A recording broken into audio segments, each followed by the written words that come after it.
Hey all, boardgamerants here where you'll find everything solo, tabletop gaming, and more, oh so much more. This is kind of stealing this idea from board game Inquisition. Another fantastic, like how I put myself in the same company, another fantastic content provider who does this monthly roundup thing. And I got to thinking, and I thought, that's a great idea, because I'm not a big fan of the top 10 lists and the top 20, the top hundreds and stuff. Well, okay, that's a lie. Guilty pleasure. I enjoy watching those, and I do, but it's, for myself, I was like, how, I don't feel comfortable doing it, I guess, just because there's too many games and they're too close. You know, I like some games for different reasons, and when I'm in a different mood, or just the sheer excitement of something coming out and I'm playing it a lot, and the elation that goes with that, and you're like, yeah, I love this game, it's my top, you know, but then the elation goes away, and then there's the tried and true game. So it's just a big jumble of, I don't know how people can do it. Okay, I'm just gonna cut to the chase. I don't think that people really can accurately. And I think it's just more of a, you know, it's really just kind of a gimmicky thing, but it's actually, it gets me. I mean, I can't help myself. So, but this whole idea of a monthly roundup of just what you've been playing is a fantastic idea. You know, it's, so I think what I was gonna call my monthly roundup, should I decide to do this, and I think I will keep, is the monthly MVP, or most voraciously played. Eh? We'll see if it sticks. Anyway, so I like that idea because month to month, I find myself playing through a set of games, and it's very different each month, and it takes into account all this stuff in it, but it's very measurable. You know, I can be like, hey, I played this game the most this month, for these reasons, and it's pretty concrete. I like that idea. So anyway, so here it goes. That was my ramblings trying to justify what I'm doing here. So, at the top of the list for August 2018, Scythe, Rise of Fenris. Oh my gosh. Oh my gosh. I was fortunate enough to get this, you know, sooner than later because I'm a champion subscriber something to Stonemaier Games. I forget exactly what it is. But anyway, so I got it a couple weeks ahead of time before it was released to the masses, and I got right into it and was not disappointed. Not even in the least bit. Did a review on this. I want to check it out. And then it's a non-spoiler review too.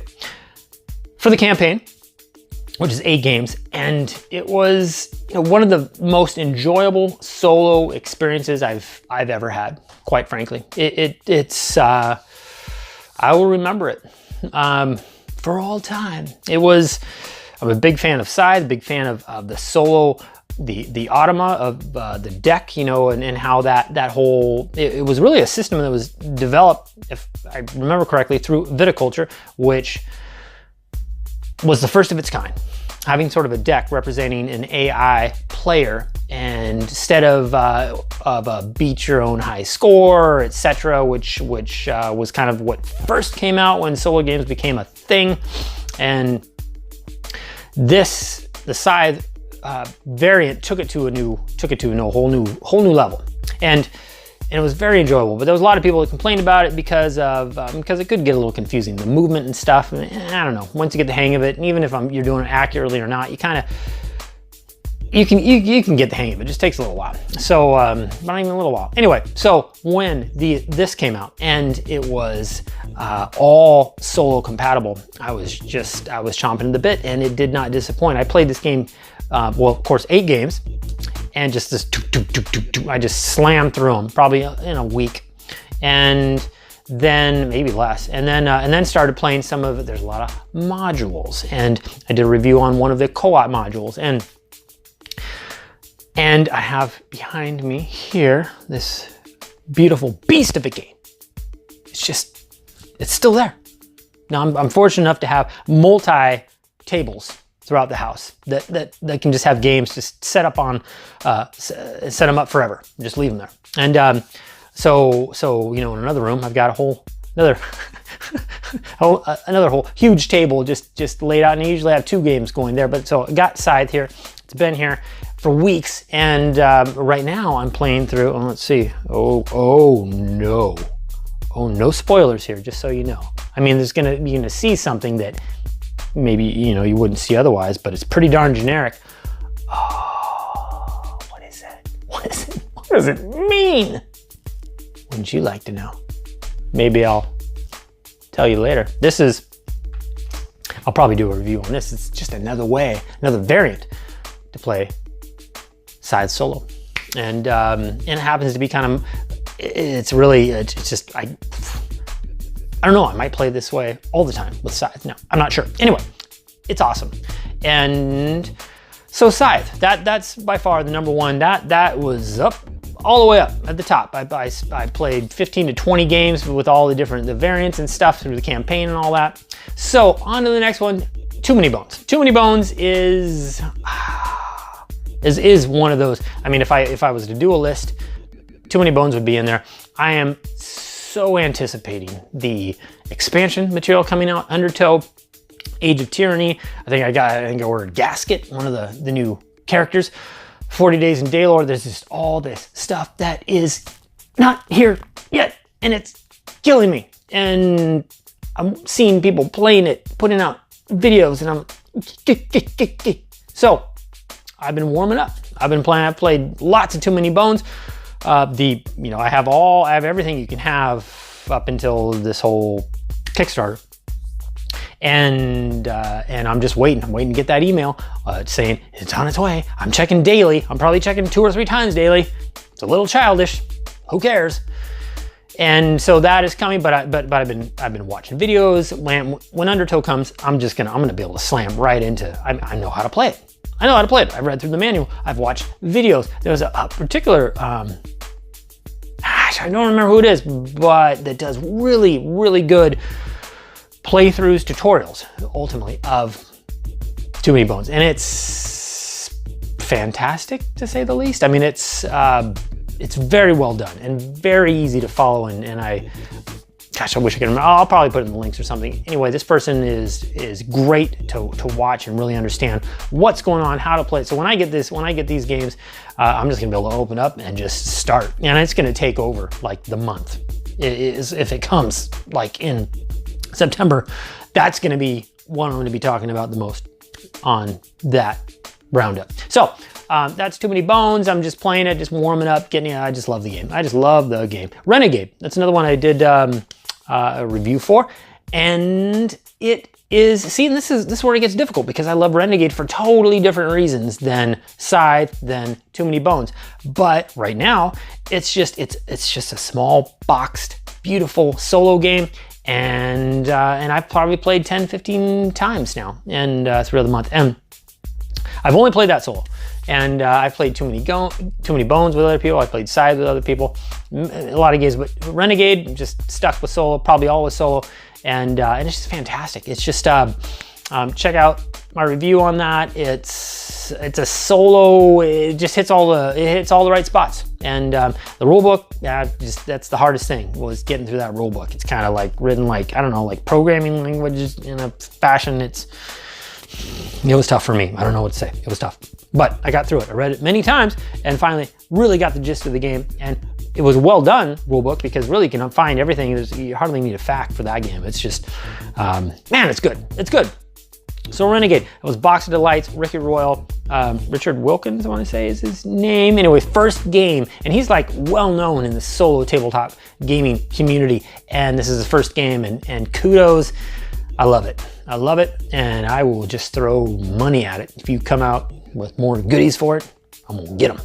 So, and so maybe to round up the roundup, Detective, a modern crime board game. This is, I mean, you can play it solo. I don't think you would want to. I don't see why anybody would want to. It's a team game. It's I played this only with others, which is rare, and I played it 3 times. So how did it make, you know, this top whatever list I got on here? It's long. Be prepared for a long game. I mean, I guess you could try to slam through it, but that's not the point of the game. You know, you get into the story, and it's just wonderful how it's done. I mean, it's got this app that you got to use, and you're putting in clues and stuff like fingerprints and stuff. You're trying to match stuff. There's a story that you go through, and it is kind of it's kind of sort of a one-time process you go through, but you can reset and go through a case again, because at the end of the case you get tested, and we've failed the case 3 times now. So we played the first case 3 times. It is hard. It's hard. I mean, and I'm among company that's really good at like deducing and stuff. And what's cool is the test at the end of a case. You can't, you know, we've gone through it 3 times, so we've reset it and gone through it. So a lot of the stuff you're seeing again, but the answers are something you have to deduce. You have to figure out on your own. It just takes time, and you read through it and you get into the story, you read, you know, the characters. Great game. And so I've been playing that. Then the others that I've got that have made it their way to the table: Spirit Island, Tiny Epic Galaxies. Spirit Island I've had in for a while. It's just fantastic game. It just pops up, and I just saw it, and I was like, I'm gonna throw this on the table. Played it a couple times. And then Tiny Epic Galaxies I just got, but it's you know, those are more like fillers. They're just like, they're almost like novelties. You know, Tiny Epic Galaxies and Palm Island is another one that I played. It's just, you know, Palm Island's kind of cool. You put it, it's just cards, and you just put them in your hand, and it's sort of this resource weird thing, and you kind of flip things to denote that you've got resources to be able to build up a card, and you flip a card, and you flip them, and you turn them to upgrade cards, and then you go through it a certain amount of times, and then you end up with a score, and it's interesting, but again, it's just not, it's just kind of fluffy, and